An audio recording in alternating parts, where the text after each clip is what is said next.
course. Thank you.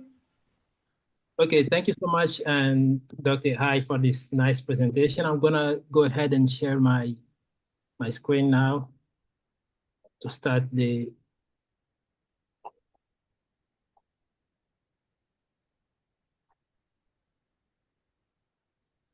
Can you see my slides?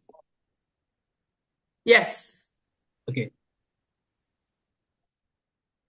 Okay, so today I am, thank you so much everybody for showing up to this seminar. Today I'm going to present my part of my PhD research result on phylogenomics, historical biogeography, and diversification of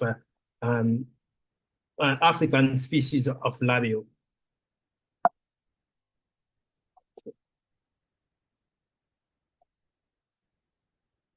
So this is the presentation outline. After providing background information about the Labeo, I will discuss convergence and taxonomic confusion in a group of African Labeo. Then I will talk about phylogenomics and biogeography of African Labeo. Last, I will talk about mechanism of diversification in two species of Labeo in the Congo Basin before providing general conclusions. So freshwater habitat represents less than 1% of Earth's aquatic habitat, yet more than half of all known fish species live in freshwater. This high species diversity is more likely driven by allopathic speciation promoted by isolation between different freshwater systems. So among fish groups living in freshwater, the order Cypriniformes is the most species rich. Members of Cypriniformes are characterized by the presence of the canethmoid, which is one of the features that distinguish them from other osteophytes. So the canethmoid is a small dermal bone located in the rostral skeleton of Cypriniformes. It has been suggested that the evolution of the canethmoid represent a key innovation that facilitated the diversification of this group by expanding their trophic niches. So the canethmoid plays a central role in the protrusion movement of the upper jaw of Cypriniformes and is characterized by significant shape variation. Within Cypriniformes, the family Cyprinidae is the most species rich and has been divided into numerous subfamilies. So members of Cyprinidae are characterized by a high morphological and oromandibular variation as illustrated in these pictures. So the genus Labeo that I'm going to talk about today is a member of the Cyprinidae family. Within Cyprinidae, Labeo nests in the subfamily Labeonine and is a member of the tribe Labeonine. Over 100 species of Labeo have been recognized as valid species across the genus range, and they are also morphologically diverse, as you can see examples of different morphology of Labeo species from the Congo Basin. So ecologically, Labeo are important because of their position in the food chain. They are also economically important, as I said, because of their role in both fisheries and aquaculture. So Labeo are native in Southeast Asia and in Africa. In Africa, where they reach their highest diversity, those species live in a wide variety of habitat, ranging from still habitat to swift habitat. Morphologically, Labeo are characterized by very thick lips. The name Labeo literally means one who has thick lips. Based on their lips morphology, Labeo species have been grouped into two morphs, species with papillate versus species with plicated lips. So systematically, they have been revised by Reed in 1985, who based on their morphology and anatomy, grouped them into 6 species groups. So you can see the 6 species group of red here. He estimated the number of species, and this is the distribution across Africa. So after Reed, Chihuahua in 1997, revising Central African species of Labeo, used primarily the lips morphology to group them into two main entities that he hypothesized to be reciprocally monophyletic. So molecular studies have shown that those morphological groups are not monophyletic. Unfortunately, those studies were based on few molecular markers and limited species sampling, leaving species relationships and the systematic of the group unresolved.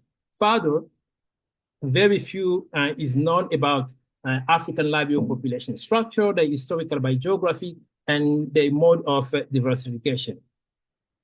Therefore, in my research, I aim to improve the understanding of the evolutionary history of African species of Labeo, their systematics, taxonomic diversity, and species boundary. I wanted also to improve our understanding of the diversification processes in the Congo Basin. So now I'm going to discuss convergence and taxonomic confusion with one group, within one group of African species of Labeo. So in the beginning of my research, I was confronted with a major problem of species identification. Among those very difficult species to tell apart was a group of species morphologically very similar to Labeo parvis. So this is a specimen of Labeo parvis. Labeo parvis is a member of the Foscali species group and has been originally described from the Congo Basin.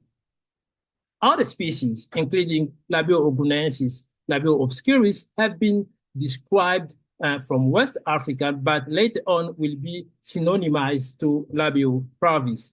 In addition, we have also other Labeo parvis-like species are present in the Congo Basin and adjacent regions. So the fact that those species were very difficult to tell apart made the taxonomic sampling very challenging.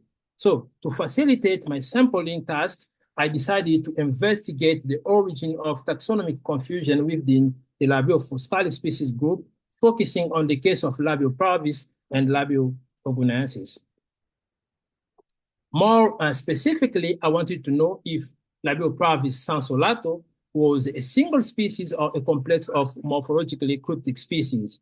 If Labeo parvis sensu stricto was a widespread species or more restricted species. I wanted also to know if why those species were difficult to distinguish from each other when using traditional techniques. So I hypothesized that taxonomic confusion was probably caused by the body shape similarity resulting from convergence.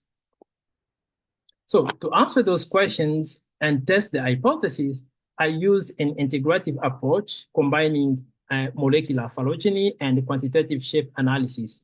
So my sampling included over 200 specimens of Labeo distributed in different African ichthyofaunal provinces. So for phylogenetic analysis, I use maximum and Bayesian analysis.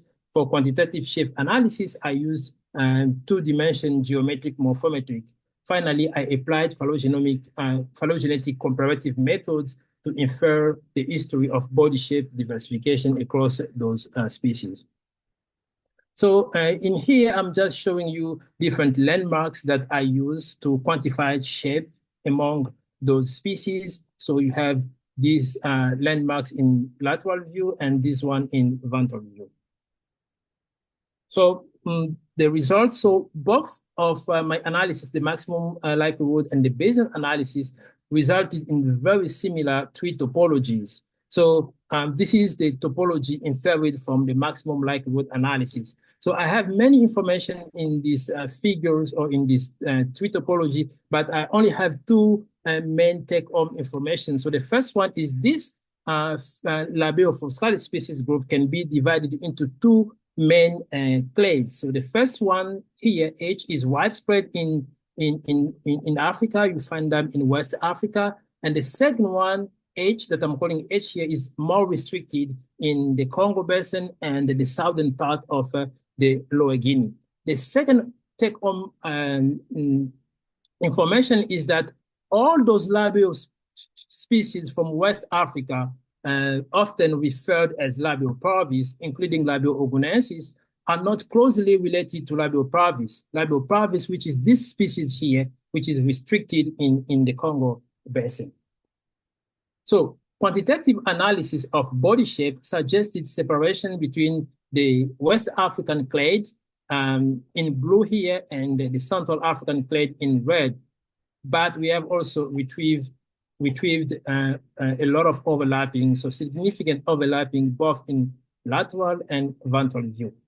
The examination of the phylomorphospace and the test of phylogenetic signals suggested convergence between species grouped in here and in this part of the phylomorphospace. So when we examine those group of species, we notice that, oh, Labioparvis sensu-stricto is here and occupying the similar or same phylomorphospace with Labio ogunensis and other Labioparvis-like species, including Labio locule, Labio annectens. And in the other part of the phylomorphospace, we find also this species, Labio obscuris, that is also converging with other Labioparvis-like species, including Labio simpsoni, and on and on. So those results explain the persistent taxonomic confusion between those species when using traditional morphometries.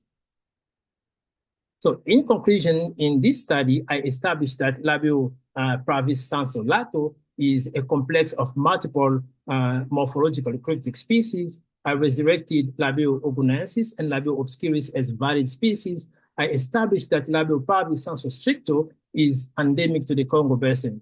And finally, I confirmed the hypothesis that confusion within this Labio species group is more likely caused by body shape similarity from convergence.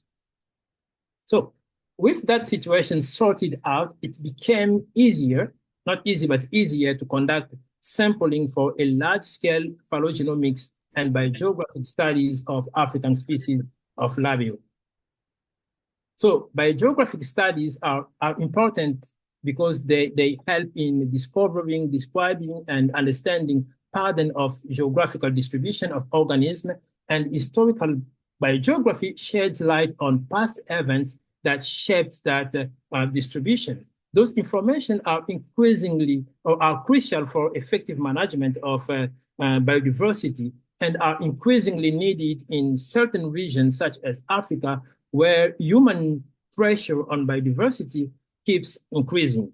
So fish-wise, Africa has been divided into multiple ichthyofaunal provinces. So about 11 of them. So in this map, you can see in very top here, we have the Maghreb, we have the Nilo Sudan, this large ichthyofaunal province. We have the Abyssinian highland, number 3. We have the Upper Guinea, number 4. And 5 here is the Lower Guinea. We have the Congo, we have the Kwanza in number 7. 8 is the Zambezi. And 9 here is the East Coast. And 10 is the Southern Province. And we have Madagascar.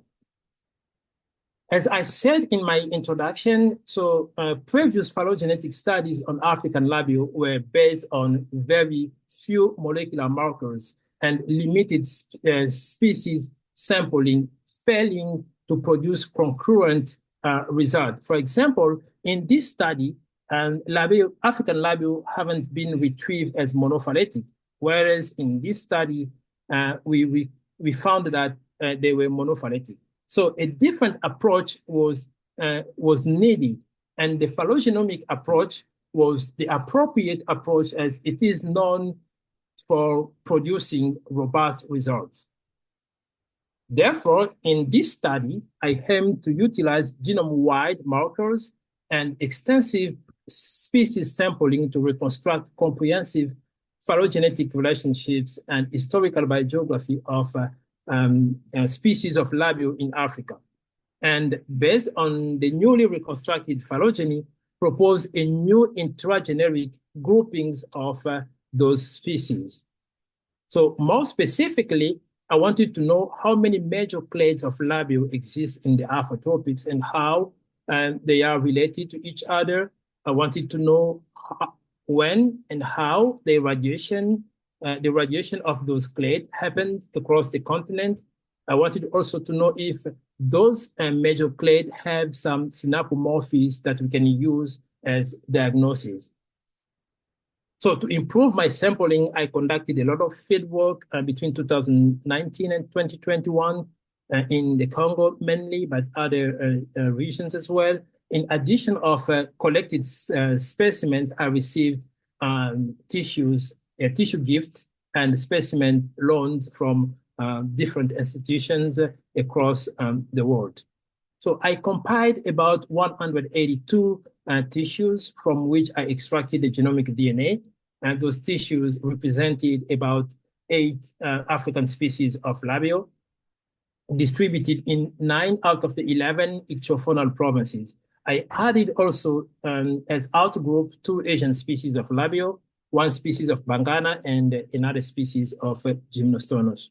So this is my methodological approach. I will not spend a lot of time explaining what I have here, but I would just like to give a brief aperçu of what I have used. I use the ultra-conserved element as my markers. I use Falucci pipeline to process the raw data. I use both the concatenated base analysis and the coalescence base analysis. I use a BEAST to calibrate my phylogeny, and I use biogeographie to conduct ancestral range reconstruction. So the result, so phylogenetic resolution inferred from both methods, the concatenated base and the coalescent base analysis, strongly support resulted in similar result, but the result was strongly supported regardless of matrix completeness. So the result supported the monophily of both African species of Labeo, as you can see here, and the genus Labeo have also been was also retrieved as monophyletic. The result also suggested that African species of Labeo can be divided into 3 main clades. So we have clades A, B, and C, but the relationships between those clades varied depending on which method I use. For example, in the concatenated base analysis, the group B was retrieved as sister to group C, whereas in the concatenated, the coalescence base analysis, it was group A that has been retrieved as sister to group C. So for this presentation, the subsequent discussion will be based only on the coalescent base, the concatenated base analysis. So if someone has questions, I will love to respond to those questions after my presentation. So this is the extended phylogenetic, the extended reconstructed maximum likelihood phylogeny with the 3 main clades that I am proposing as subgenera. So the first main clade is this one that I'm calling Brevipedonchiloides. This subgenus can be divided into 4 main species group. You have the first one that is restricted in the Upper and the Lower Guinea, and you have the Macrostoma species group that is restricted in the Congo region. You have the Kubii that is distributed in the Nilo-Sudan and the Congo, and we have the Senegalensis species group that is widespread in Africa, including these 3 regions. So you have the second subgenus, which is the Longipedonchiloides subgenus, which can be divided into 3 main species group. You have the Vilgaris species group, which is widespread in the Nilo-Sudan, the Zambezi. I think also we may have some representative in the East Coast. And you have the Umbratus species group, which is restricted in the southern province, and you have this Cameroonensis species group, which is restricted in the Lower Guinea. Then we have the former Foscali red species group that I'm calling now Cylindricoides, which is divided into 2 main species group, the Foscali species group, which is still widely distributed in Africa, and the Nezu species group, which is restricted in the Congo, the Kwanza, and the southern part of the Lower Guinea. So biogeographically, I reconstructed that Labeo originated from Southeast Asia and dispersed into Africa in the early Miocene. Then from that single colonization event, the genus radiated throughout the continent. Time calibration analysis has estimated the African radiation to have started in the early middle Miocene, about 16 million years ago. I also reconstructed that those 2 provinces, the Congo and the Nilo-Sudan, have played central roles in the radiation of Labeo species throughout the continent. Indeed, the ancestral range reconstruction analysis suggests that 8 out of 9 species groups originated from those provinces before dispersing into other provinces during the middle and the late Miocene. For example, I reconstructed that the ancestor of the Longipedoculated species group originated in the Congo Basin in the Middle Miocene. A first cladogenesis event has made possible the dispersal of the Vulgaris species group into the Nilo-Sudan and the Zambezi provinces via a connection that existed during the middle-late Miocene.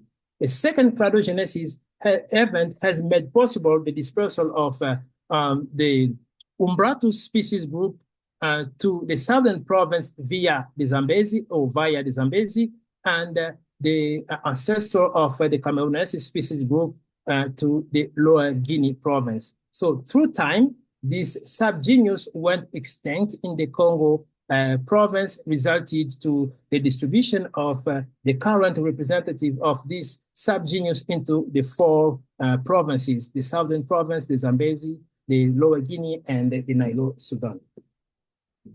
So one of the objectives of this study was also to try to identify synapomorphies that we can use as diagnosis for the newly erected subgenera and the species group. But also, as Labeo has been redefined as using molecular data, it was also important to try to find some synapomorphies that we can use as diagnosis for the genus Labeo. So I used CT scan images to examine several Labeo species and other species from different genera in the tribe Labeonine. So the result suggested that the indented mandibular surfaces can be used as diagnosing synapomorphy for the genus Labeo.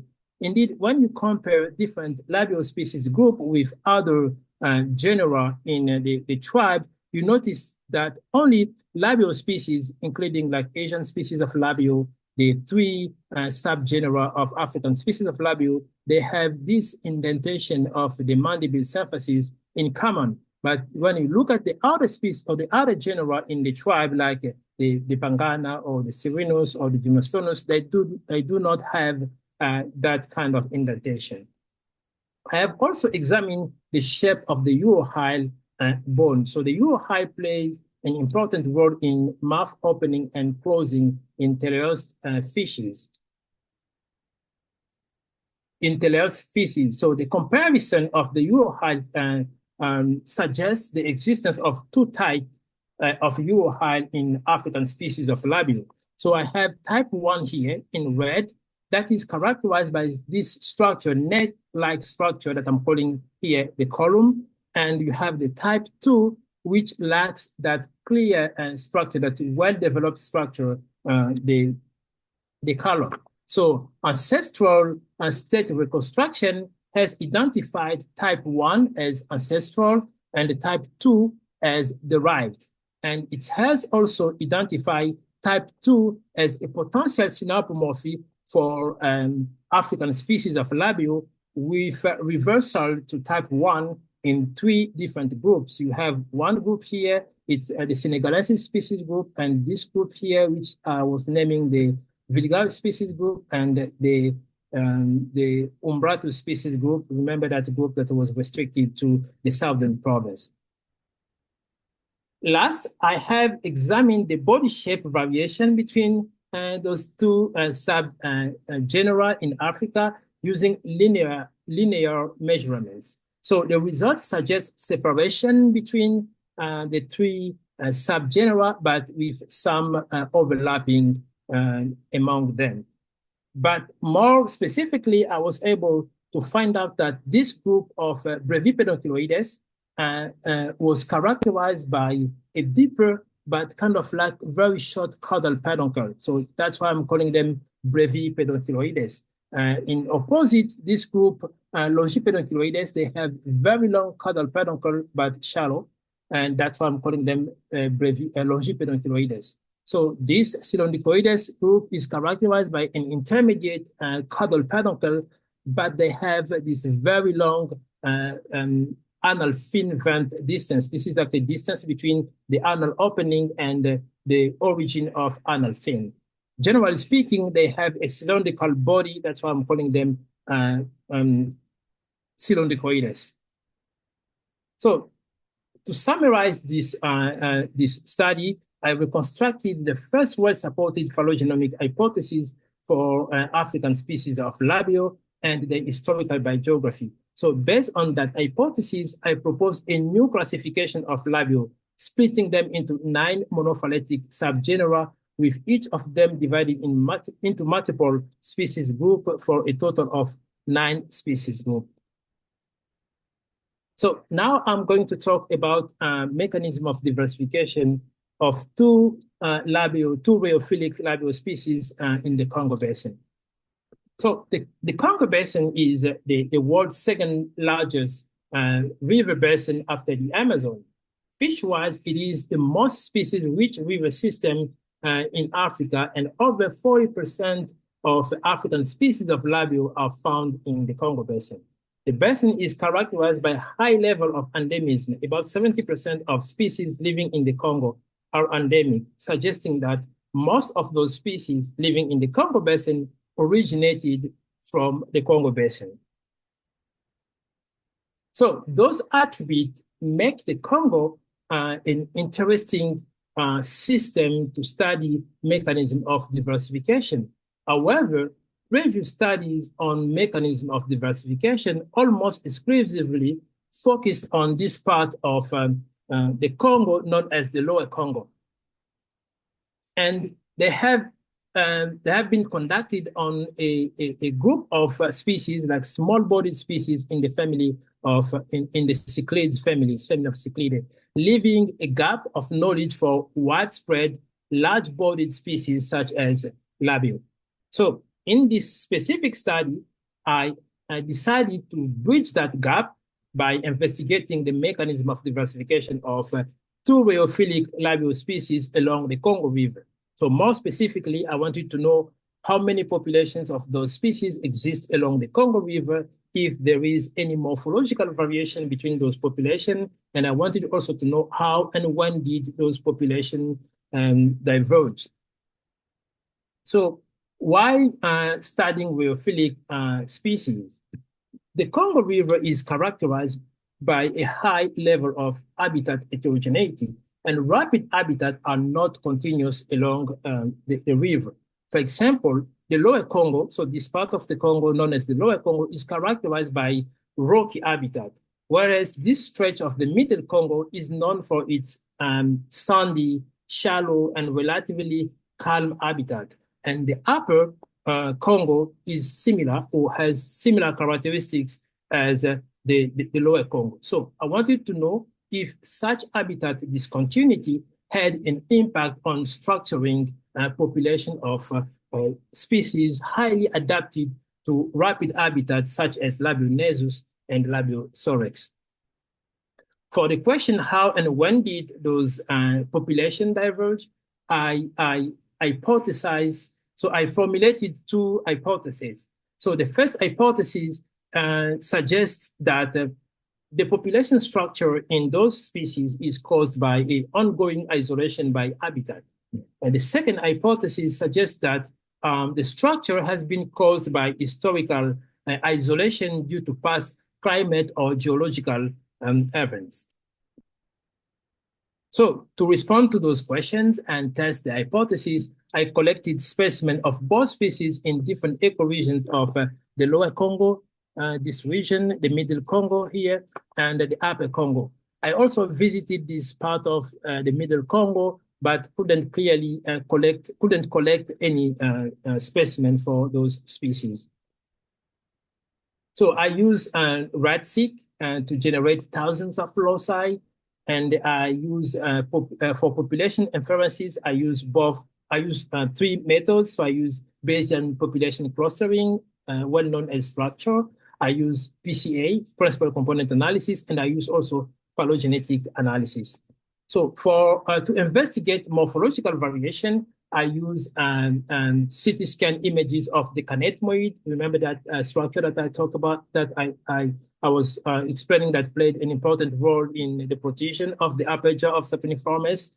And I use three-dimension morphometrics using the 3D slicer platform to conduct the analysis. And for testing the isolation by habitat, I use distribution. I use species distribution modeling in the program Wallace to predict habitat suitability along the Congo River, and I included all these environmental variables in my analysis. So to test the hypothesis of historical event, I use population demographic modeling in the program called MOMI2 to estimate population divergence time and the time of past gene flow pulses. So I tested about 20 different models in these three categories, and I used the Ekaiki informative criterion to select the best model that fits the data. So just a quick explanation about these models. So I tested them in three categories. The first category is complete isolation. The second category, you have gene flow, but gene flow is happening only in one direction. And in the third category, you have gene flow happening in both directions. So these models, the two vertical bars represent the population, and the thickness of each vertical bar represent the effective population size. And these letters, or these, represent parameters that I have been modeling. For example, the G parameter here is modeling the growth of the population. If G is positive, you have like an expansion of the population. But if G is negative, you have a contraction of the population. And M here is just like migration rate. That is the number of individuals that are migrating from one population to another population per generation. I have also modeled the timing of those migration pulses. So talking about the results, so these are my results. They suggested that the existence of two clusters in each species. So talking about the structural result, in this structural result, I just want to remind you that every column here represents an individual, and the color of the column represents the genotype. So we retrieve like two clusters in each species. We have the lower Congo, all specimens collected in the lower Congo and the middle Congo clustered in one population here in Labiosaurex, and they clustered in one population also here in Labionasus. And the specimen collected in the upper Congo, they also clustered in another population here in Labiosaurus and here in Labionasus. So principal component analysis retrieved also similar results. We have our two clusters here. So we have the lower and the middle Congo cluster in Labiosaurus, and we have the same cluster here in Labionasus, and this is the upper Congo cluster in Labionasus, and the upper Congo cluster in Labiosaurus is here. So those results were corroborated by phylogenetic analysis, which retrieved two reciprocally monophyletic lineages within each species. So we have the two upper Congo lineages in Labionasus and in Labiosaurus, and here we have the two lower and middle Congo lineages here in Labionasus and here in Labiosaurus. So morphological analysis suggested that variation between the two populations is statistically significant in Labiosaurus, but it is not significant in Labionasus. So as you can notice that p-value is not significant here in Labiosaurus, but it is significant in Labionasus. So these results were corroborated by principal component analysis, as we could clearly separate the two populations of Labiosaurus here. So you have the upper Congo in green here, and you have the middle and the lower Congo in red. But the same analysis couldn't tell apart or separate the two populations of Labionasus as they are deeply overlapping here. So species distribution modeling predicted that suitable habitat for both species are continuous along the Congo River. So there are a lot going on in these figures, but I want you to pay attention in this middle part, in this orange part, which represents the main channel of the Congo River, and this color bar, which represent predicted suitability. So the warm colors here represent higher suitability, whereas the cold colors represent lower suitability. If we zoom in here in that part that I was talking about was shallow, sandy, kind of calm that doesn't correspond to the non-habitat of those rheophilic species, we notice that suitable habitat are still continuous along that part or that stretch of the Congo River. So assuming that this model is correct, I concluded that the apparent discontinuous, disjunction that we are seeing in the Congo Basin, this junction of habitat that we're seeing in the Congo Basin may not have played an important role in structuring the population of those two species. So that hypothesis set apart, then we have this remaining that the historical event have structured those population or the population of those species. So using the Ekaiki criterion, I was able to determine that this model, which implies bidirectional gene flow with constant population size, was the best model to explain the demographic history of the both species. So using this model, I was able to estimate the effective population size of each population. I was able to estimate the mutation rate, and more importantly, I was able to estimate the diversification time between the two populations and the timing of migration pulses.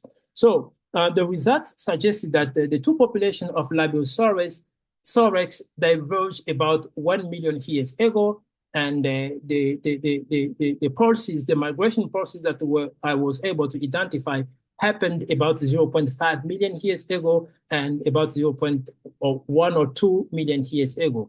Similar results have also been retrieved for Labionesus. So we found that the two populations diverged about 0.8 million years ago. That is not far from 0.1 for Labiosaurus. And the two pulses of migration that we were able to identify happened around 0.5 and 0.2 million years ago. So it turns out that population diversification and migration pulses happened during the Pleistocene. So it is known that the Pleistocene was characterized by important climate oscillations known as glaciations. So what I did is I mapped those the timing of population diversification and the timing of those big migration pulses onto this graph that represent oscillation of the climate during the Pleistocene. So what I noticed is that population diversification times correspond with the timing of glaciation, whereas big migration pulses happen during interglaciation. So it is not that glaciation period were dry period. So we think that during that period, the level of water in the Congo River dropped, and that part, the middle Congo that I was talking about, the sandy, shallow part, may have gone very dried, or the water will be relatively very low in that part,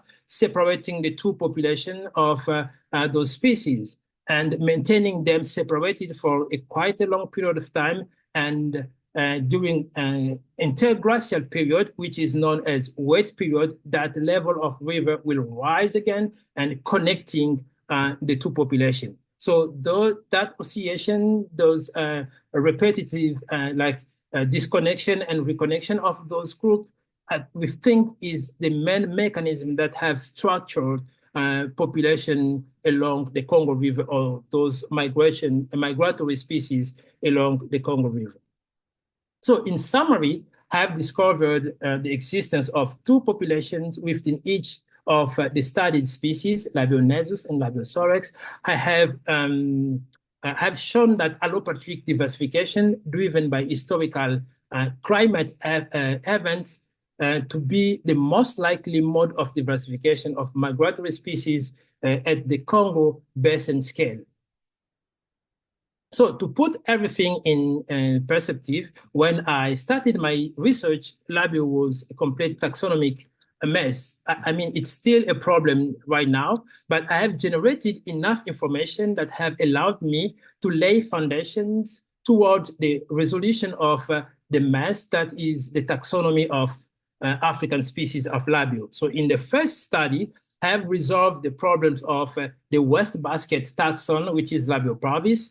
In the second study, I have generated the first ever well-supported phylogenomics hypothesis of Labeo and used that to propose a new classification of those species in Africa.